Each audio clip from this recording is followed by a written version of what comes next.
figured out a way to get paid to speak.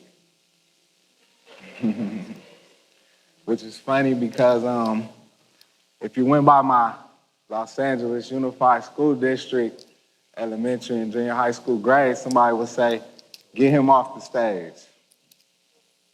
You know, I was born in Los Angeles, 1984. Regular, simple upbringing.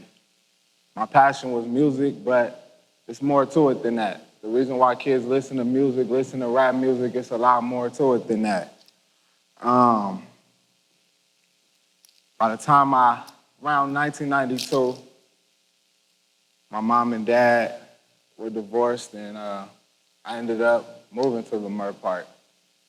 Stayed a couple blocks this way on Garthway. Sat on the couch with my mom when the area code changed from 213 to 323. You know, and very interesting times.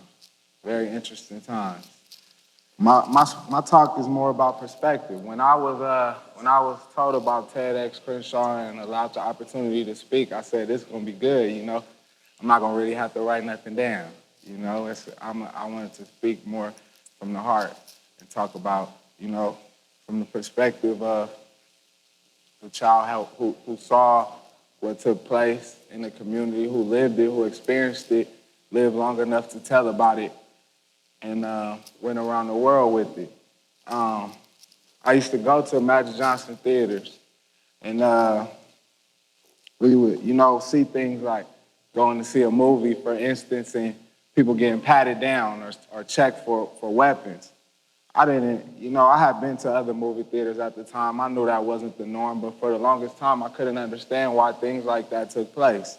You know, and then a movie would come on, let's say, and it would say, one out of five male friends in South Central Los Angeles, only 1 out of 5 of them will make it. And I'll say, damn, why they say that? You know, like, how do they know that? We just kids, I guess, you know? How would they know that? So the thing that I had to start realizing was one of the things my dad used to always tell me, options. He used to always say, take a jacket. You never know, it might be cold. It might get cold. Take a jacket, take a jacket.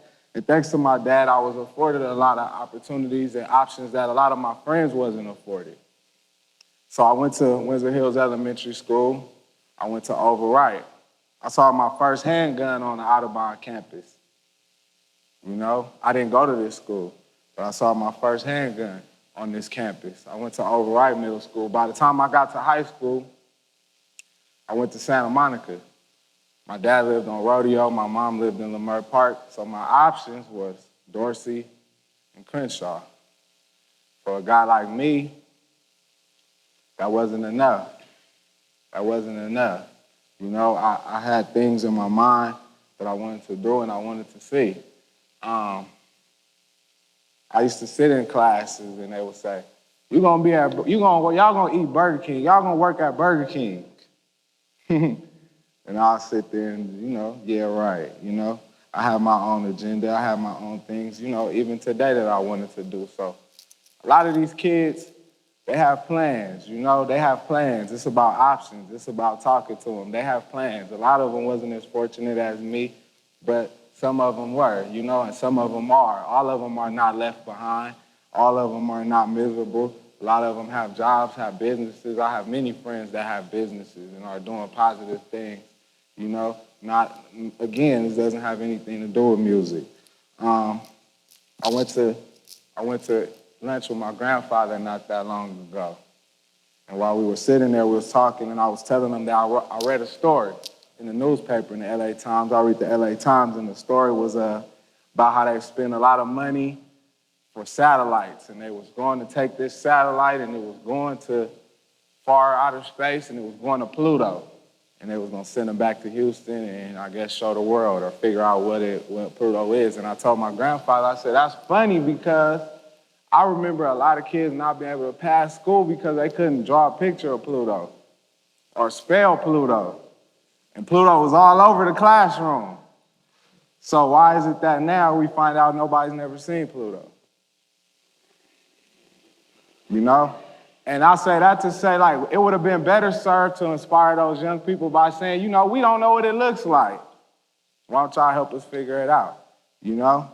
Why don't y'all help us figure it out? Because they will and they can. I learned a new word. For my whole life, again, going back to the movie thing, I always wondered, like, why do people act like this? Why does this, you know, type of stuff happen? By the time I went to Santa Monica, I noticed the complete difference. Not in just the people, but just, you know, the mindset, everything. The violence, you know, the tension, a lot of things. And I said, why do people, you know, why does this happen? Why does this happen? And I always knew about ignorance, you know what I'm saying? But I realized that ignorance is when you know about something and you ignore it and you keep doing it over and over. I learned about nescience. Nescience is when you don't know. When you don't know something and you acting just out because you don't know any better. So my job is to let them know. Because I feel like when they're enlightened, it's nothing that can't be done. It's nothing that hard work and you know, a clear vision, a young man, a young kid of color from the inner city can accomplish. And I just always hope to be, besides saying that, to be the person that exemplified that, one of the people that exemplified that. One of my friends, I went to Windsor Hills where he encouraged me to speak, and he was talking about it. He said, I don't know what the point of TED Talks is.